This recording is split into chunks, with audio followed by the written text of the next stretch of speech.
எல்லாருக்கும் வணக்கம். நான் தான் உங்க விமல் வர்மன் பேசுறேன். 2026 சட்டமன்ற தேர்தல் நாளை வாக்குப்பதிவு நடக்க போகுது. இந்த வாக்குப்பதிவுல தமிழகத்துடைய பெரும்பான்மை சமூகமா இருக்கிற வன்னியர்களாகிய நாம யாருக்கு வாக்கு செலுத்தணும், யாருக்கு வாக்கு செலுத்தக்கூடாதுன்ற விஷயத்தை பத்தி தான் நான் கொஞ்சம் டீட்டெயிலா நம்ம மக்களுக்கு எடுத்து சொல்ல வந்திருக்கேன்.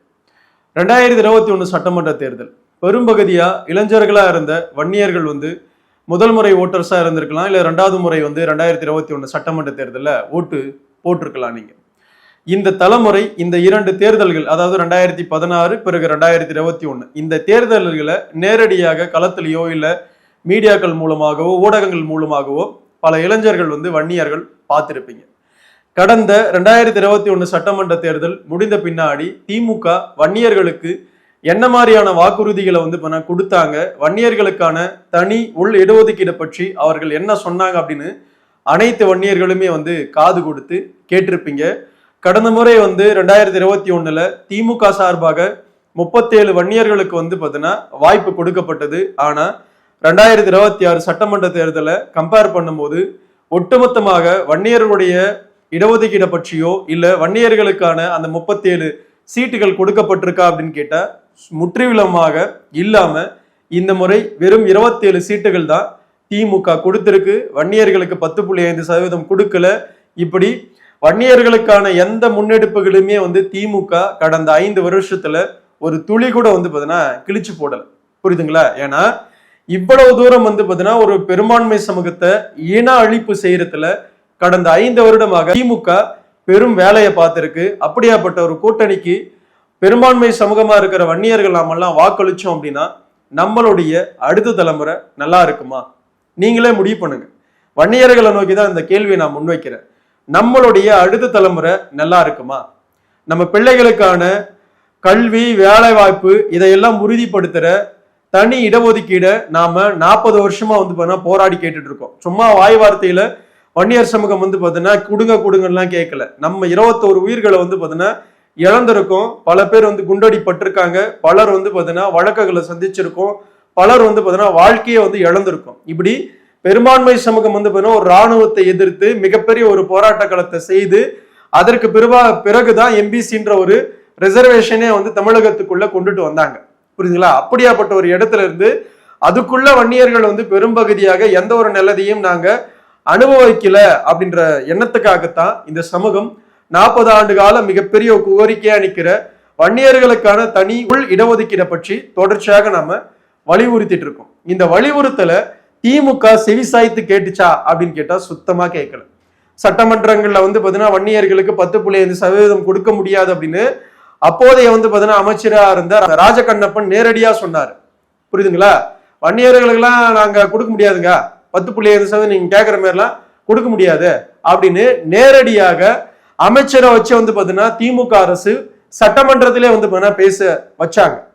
அங்க வன்னியர்களாக தேர்ந்தெடுக்கப்பட்ட எம்எல்ஏக்கள் இருந்தும் அமைச்சர்கள் இருந்தும் இதை பற்றி ஏதாவது ஒரு துளியாவது திமுக சார்பாக எதிர்த்தோ இல்ல அது எப்படி பெரும்பான்மை சமூகத்துக்கு கொடுக்க மாட்டீங்க அப்படின்னு ஸ்டாலின் கிட்ட யாராவது கேள்வி கேட்டாங்களா அப்படின்னு நீங்க பின்னாடி திரும்பி பாத்தீங்கன்னா இந்த 5 வருஷத்துல ஒரு இடத்துல கூட அது நிகழ்ந்ததா தெரியல.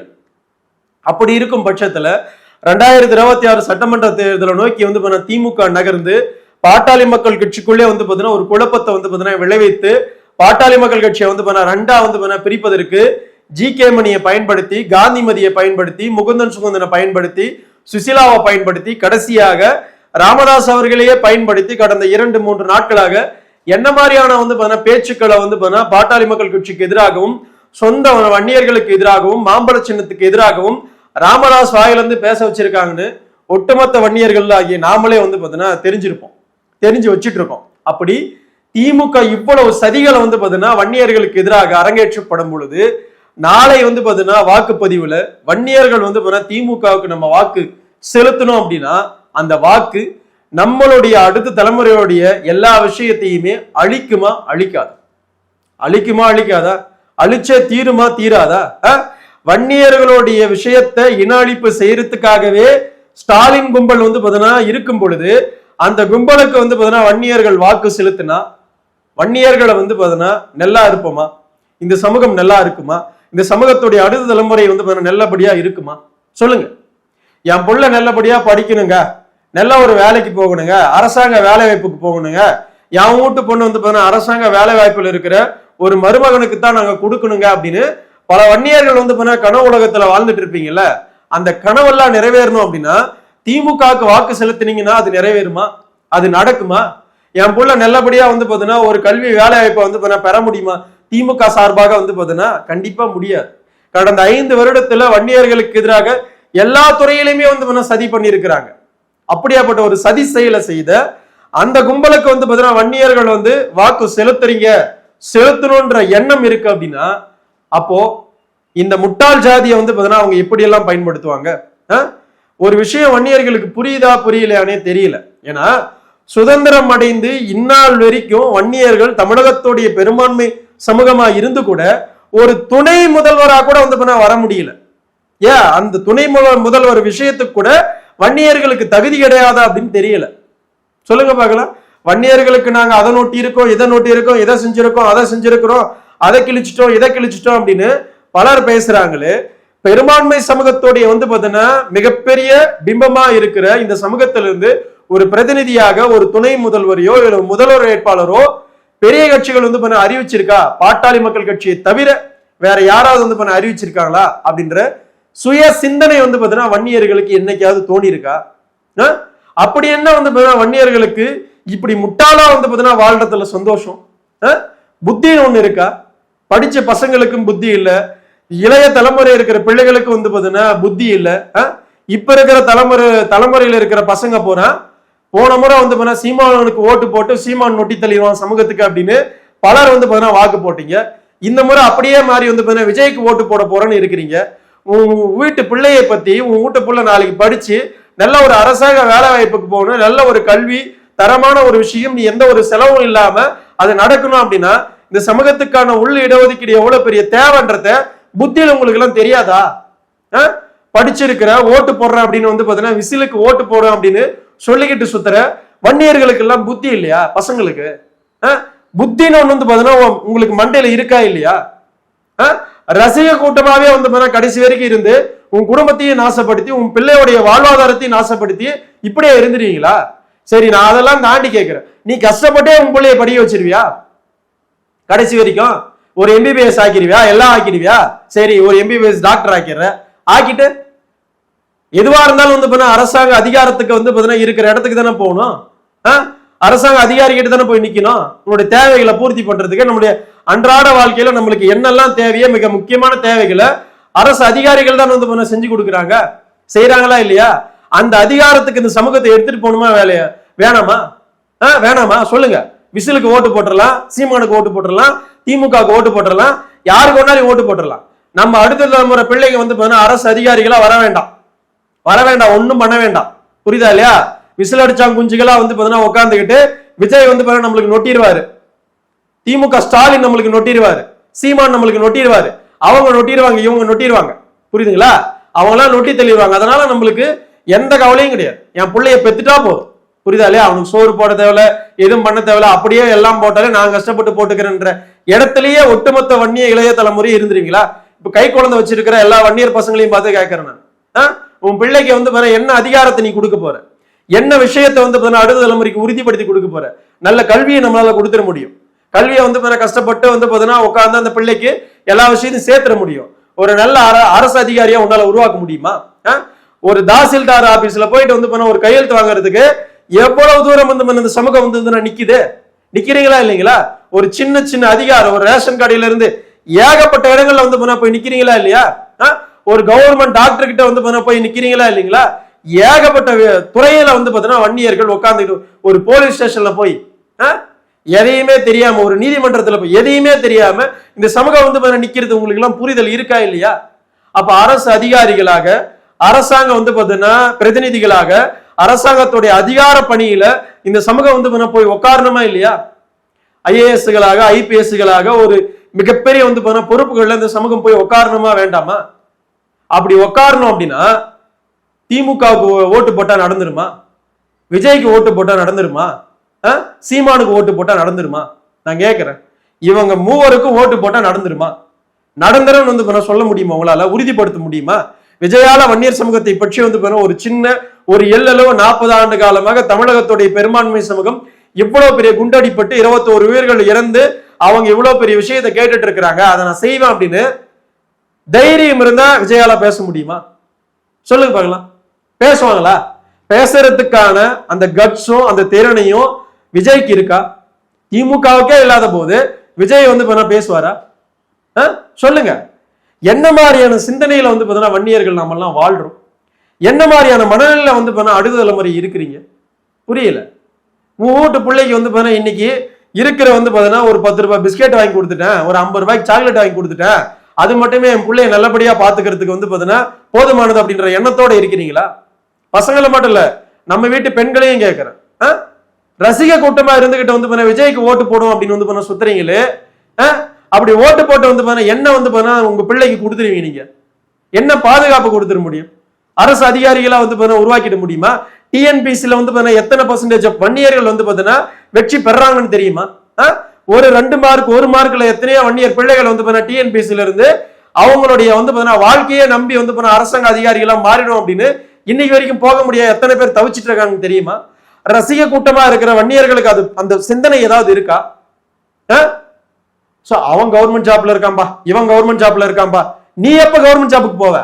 நீ எப்ப வந்து அரசு அதிகாரத்துக்கு வந்து போவ? அவன் இவன் வந்து அடுத்தவங்களே சொல்லிட்டு இருக்கீங்களே, இந்த வன்னியர் சமூகம் எப்ப வந்து அதை நோக்கி போகும்? அப்ப அதை நோக்கி போகணும் அப்படின்னா எந்த மாதிரியான கூட்டணிக்கு நம்ம வாக்கு செலுத்தணும் அப்படின்ற சிந்தனை இருக்கணுமா இல்லையா? ஓட்டுன்றது வந்து அவ்வளவு பெரிய அதிகாரம் தானே. அந்த அதிகாரத்தை வந்து எதையுமே பயன்படாத ஒரு கூட்டத்துக்கு வந்து வாக்கு போட்டு எதை வந்து அந்த சமூகத்துக்கு திரும்பி கொடுக்க போறீங்க நீங்க? சொல்லுங்க. நானும் இந்த 1 மாத காலமா வந்து எல்லா விஷயத்தையும் பார்த்து பொறுத்து தான் இருந்தேன். கேள்வியே கேட்கக்கூடாது அந்த சமூகத்தை நோக்கி அப்படின்னு தான் இருந்தேன். என்னங்க இது? புத்தி இல்லாத இந்த சமூகம் மடத்தனமா வந்து வாழ்ந்துட்டு இருக்கீங்க. உங்களுக்கு எல்லாம் யார் எடுத்து சொல்றது? சொல்லுங்க பார்க்கலாம். புத்தி ஒண்ணு இருக்காதா? சொல்லுங்க பார்க்கலாம். 40 ஆண்டு காலமாக வந்து நாம எவ்வளவு விஷயங்களுக்காக அரசியல் ரீதியாக போராட்டம் பண்ணிட்டு இருக்கோம், போராடிட்டு இருக்கோம். இந்த சமூகம் அடுத்த வந்து ஒரு நல்ல தலைமுறையா வளரணும் அப்படின்ற சுய சிந்தனையோட வந்து யாருக்குமே வந்து அந்த பொறுப்பு இல்லையா? முக்கியமா படிச்சிருக்கிற பிள்ளைகளுக்கு, படிக்காத இருந்த போன தலைமுறை கூட வந்து அந்த உணர்வோட அந்த அந்த அந்த அனுபவத்தோட வந்து பேசுறாங்க.